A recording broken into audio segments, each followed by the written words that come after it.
বেকার ছেলে তার মাকে বলছে, শুধু ডাল দিয়ে ভাত খেতে ইচ্ছা করছে না, একটা ডিম ভেজে দাও না মা। মা তখন বলছে, ডিম ঘরে বসে জন্ম হয় নাকি? শুয়ে বসে 3 বেলা শুধু বাপের ঘাড়ে বসে খাচ্ছিস, আবার মজা না হলে গলা দিয়ে খাবার নামবে না। নবাব দাদা জন্ম হয়েছে ঘরে, অকর্মা, এত বড় হয়েছে তাও কোনো কাজে খাটে না। বেকার ছেলের একটা ডিমের আবদারের বিপরীতে মা এতগুলো কথা শুনিয়ে দিল। রাগে গজগজ করতে করতে জায়গা ত্যাগ করলো। খাবার টেবিলে মায়ের এমন কথা শুনে গলা দিয়ে আর খাবার নামলো না। ভাতের প্লেটটা রেখে হাত ধুয়ে ফেললো। মা চাইলে ভালোভাবে বলতে পারতো ডিম নেই। আজ সে বেকার বলে মুখের উপর উঠতে বসতে খাবারের খোঁটাও শুনতে হচ্ছে। নিজেকে আজকাল একটা বোঝা মনে হচ্ছে। ভারী একটা দীর্ঘশ্বাস ছেড়ে রাতে না খেয়ে ঘুমিয়ে পড়লো ছেলেটা। রাত পেরিয়ে সকাল হলো, কেউ একটিবারের জন্য তাকে খেতে ডাকেনি। এক বুক চাপা কষ্ট নিয়ে না খেয়ে চলে গেল টিউশনি করতে। এটি দিয়ে হাত খরচ চালায় ছেলেটা। আজ চাকরিওয়ালা বড় ছেলে বাড়িতে এসেছে। যে ঘরে বেকার ছেলের জন্য একটা ডিম ছিল না, সেই ঘরে আজ বাহারি আয়োজন করেছে মা। দুপুরে বড় ছেলেকে যত্ন করে খেতে দিল মা। ওই সময় অভিও এসেছে বাড়িতে।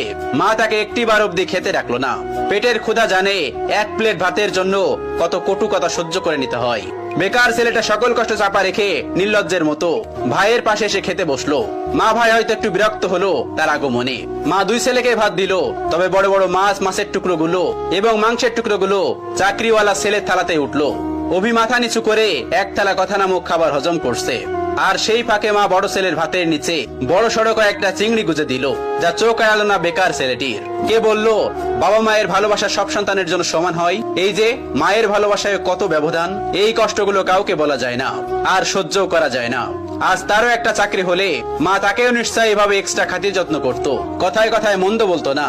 হঠাৎ চোখের কোনায় দুফোঁটা জল চিকচিক করছে ছেলেটার। সাথে সাথে খুব গোপনে তা লুকিয়ে প্লেটের ভাতগুলো চুপচাপ খেয়ে নিল। বিষণ্ণ মনটা নিয়ে শুয়েছে ছেলেটা কিছুক্ষণ। এরই মধ্যে মুঠোফোনটা বেজে উঠলো। তার প্রিয় মানুষটি ফোন দিয়েছে। তার প্রিয় মানুষটির ফোনের নামটা দেখে অভির মুখে হাসি ফুটে উঠলো। রিসিভ করার সাথে সাথে তার প্রিয় মানুষটি ব্যস্ত কণ্ঠে বলল, অভি, তোমার সাথে বিকাল 4টায় আমি দেখা করতে চাচ্ছি। আমি নদীর পাড়ে অপেক্ষা করছি তোমার জন্য। তুমি তাড়াতাড়ি চলে এসো, জরুরি কথা আছে। অভির হাসি মুখটা চুপসে গেল এক নিমিষেই। পকেটটা একেবারে শূন্য। টিউশনির টাকা পেতে এখনো 10 দিনের মতো লাগবে। নিজের কাছে গাড়ি ভাড়াটাও নেই। তবুও মৃত্যু হেসে তার প্রিয় মানুষটাকে বলল, ঠিক আছে, আমি আসছি। অভি সাথে সাথে রেডি হয়ে নিল। ভয়ে ভয়ে বাবার রুমে গিয়ে ভীতু কণ্ঠে বলল, আব্বা। বাবা তখন বললেন, হ কোন সাহেব, গায়ে বাতাস লাগাতে যাচ্ছেন বুঝি? বাবার ঠেস মারা কথা গায়ে মাখলো না অভি, বরং অনুনয় করে বলল, আমাকে 100 টাকা দিবেন আব্বা, খুব আর্জেন্ট দরকার। বাবা তখন বলল, টাকা তো আর গাছে ধরে না যে তোকে ছিঁড়ে ছিঁড়ে দিব। নিজে কামাই করতে পারিস না? মানুষের ছোট ছোট পোলা বানো কত টাকা কামাই, পুরো সংসার চালাই, আর এত বড় দামড়া হয়েও বাপের কাছে টাকা চাও? এই লজ্জা করে না তোর? তুই সারাদিন গায়ে বাতাস লাগায় বেড়াবি, আর প্রত্যেক দিন তোর আমি টাকা দিব? অনেক তো বাসায় বাসায় খাওয়াইছি, আর না। তুই আমার সোজা সাপটা কথা শোন, আমি তো এত পকেট খরচ দিতে পারবো না। এখন থেকে নিজে নিজে ইনকাম করে খা, আর তা না পারলে আমার ঘর থেকে বাইর হয়ে যা। এত ঝামেলা আমার সহ্য হয় না, তুই আমার চোখের সামনে থেকে দূর হ। বাবার এতগুলো কথা শুনে ছেলেটার বুকটা মোচড় দিয়ে উঠলো। ভারী কয়েকটা দীর্ঘশ্বাস পেলে নিঃশব্দে বের হয়ে আসলো ঘর থেকে। এদিকে প্রিয় মানুষটা বারবার কল দিয়ে তাকে তাড়া দিচ্ছে। নিজেকে সামলে নিল অভি। বাগান থেকে একটা গোলাপ ছিঁড়ে নিজের পকেটে রেখে দিল অভি। অতঃপর পায়ে হেঁটেই গেল যথার্থ স্থানে। প্রিয়তমা আগে এসে বসে আছে। অভিকে দেখে উঠে দাঁড়ালো এবং বিরক্ত কণ্ঠে বলল, এত দেরি করলে যে? জানো আমি কতক্ষণ ধরে বসে আছি? অভি তখন বলল, সরি আমার অনুরাগী, রাগ করো না আমার উপর, আসতে একটু দেরি হয়েছে। প্রিয়তমা তখন বলল, চুপ করো, চুপ করে থাকো, নিশ্চয় টাকা ছিল না? নিশ্চয় পায়ে হেঁটে এসেছো? অভি তখন মাথা নিচু করে ফেললো।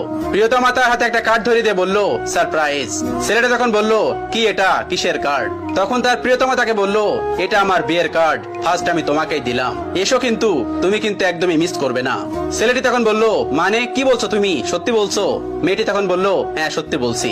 অভি কাপা কাপা হাতে কার্ডটি খুলে দেখে নিল। তার বুকের বাঁ পাশটায় চিনচিন করে ব্যথা করছে। কাপা কাপা কণ্ঠে জানতে চাইলো, 3 বছরের সম্পর্কের, তবে আজই কি ইতি কথা? প্রিয়তমা তখন জোর কণ্ঠে বলে উঠলো, হ্যাঁ। ছেলেটি তখন বলে উঠলো, আচ্ছা, ভালোবাসতে না আমায়? তুমি এত স্বাভাবিক, কষ্ট হচ্ছে না তোমার? কি করে পারবে তুমি আমাকে ছাড়া অন্য কাউকে বিয়ে করতে? প্লিজ প্লিজ এমন করো না, বলো এসব মিথ্যে। আমি তোমাকে ভালোবাসি, তোমাকে ছাড়া আমি কিভাবে থাকবো বলো? প্রিয়তমা তখন বলে উঠলো, দেখো, আবেগ দিয়ে জীবন চলে না, কম অপেক্ষা তো করলাম না তোমার জন্য। আমি আর আমার বাবা মাকে কষ্ট দিতে পারবো না, আমি চললাম। তখন ছেলেটি অনুনয় বিনয় করে বলছে, আমার হয়ে থেকে যাও না প্লিজ। প্রিয়তমা তখন বলে উঠলো, রাখতে পারবে তুমি? ছেলেটি তখন আবার বলল, আমাকে আরো কয়েকটা দিন সময় দাও না প্লিজ।